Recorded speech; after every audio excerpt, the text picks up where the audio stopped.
Hey guys, Erica with a K here. Today's video is going to be on what shoes I packed for vacation and what shoes I actually wore on vacation. So my number one tip is to, before you go away on vacation, make sure that you try on everything you're gonna wear. Make sure you try on all your undergarments, make sure everything goes with each other, and make sure every pair of shoes you're actually using with an outfit.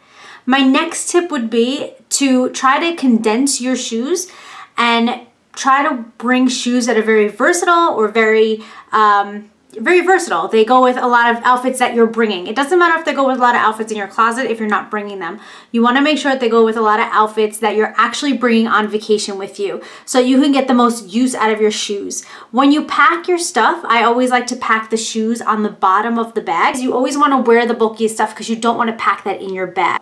Thank you guys so much for your love and support. Please don't forget to like and subscribe if you haven't already, and I hope to see you guys in my next video.